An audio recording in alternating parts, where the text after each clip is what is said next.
La auscultación es un procedimiento clínico del examen físico que consiste en escuchar la cavidad torácica para así poder evaluar los sonidos normales o patológicos que se producen. La auscultación pulmonar busca identificar los ruidos respiratorios normales y anormales, aplicando el estetoscopio sobre distintas áreas de la pared torácica.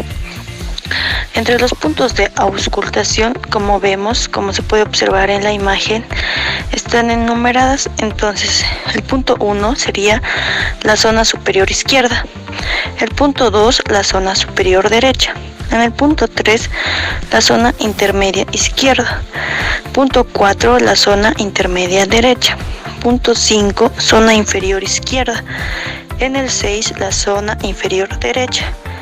El 7 sería la axila izquierda y por último el 8 la axila derecha. Exploración semiológica torácica y pulmonar. La inspección es la observación cuidadosa y detallada de la superficie del tórax. Su finalidad va a ser detectar alteraciones de forma, volumen, estado de la superficie y movilidad. La palpación va a brindar información sobre las partes blandas de la caja torácica, ganglios del cuello y axilas.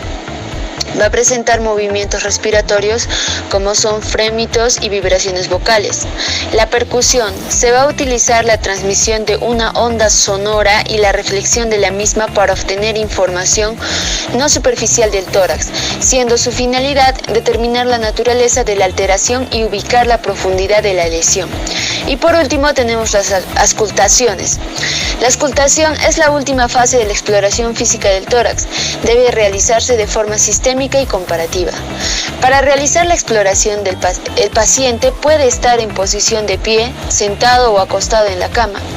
Todo depende del estado general del paciente, aunque la posición ideal es que el paciente esté sentado.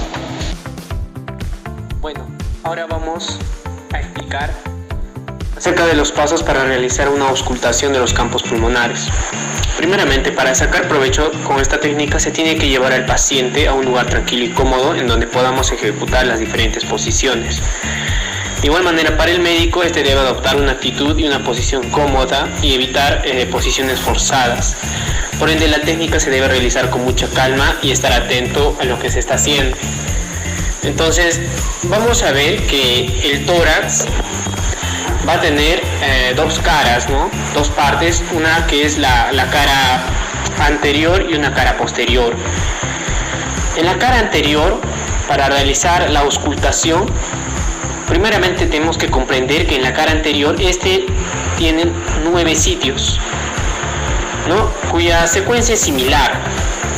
Vamos a ver que vamos a iniciar en una región supraclavicular derecha y vamos a seguir las líneas como apreciamos en la imagen. Vamos a seguir las líneas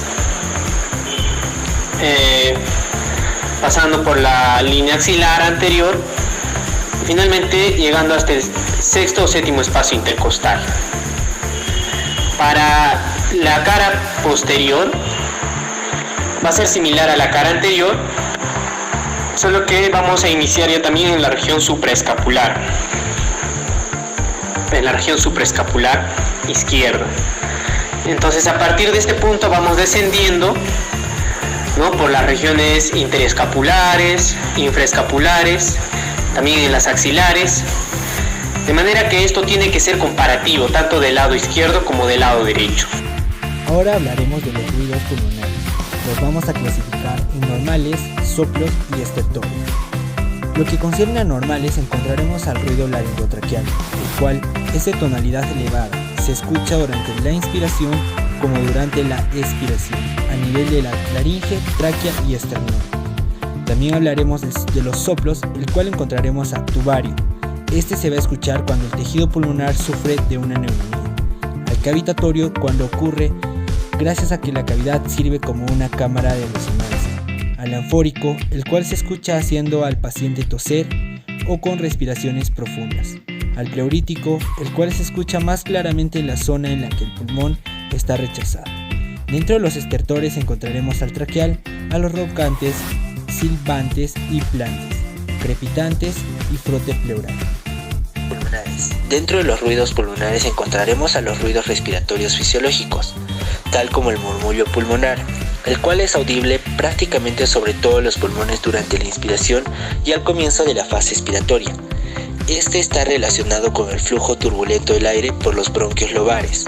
La disminución de su intensidad está presente en las siguientes situaciones, tales como la disminución de la acción respiratoria a consecuencia del empeoramiento de la entrada del aire a las partes periféricas del pulmón.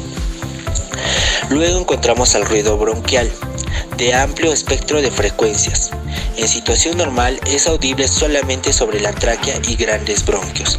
Es patológico cuando se escucha sobre las partes periféricas o partes del pulmón, el cual puede indicar la existencia de un infiltrado inflamatorio en el pulmón o de una hemorragia.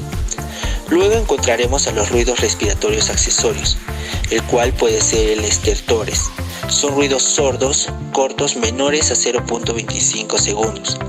Ruidos respiratorios interrumpidos producidos por una igualación súbita de las presiones de los gases entre dos áreas pulmonares.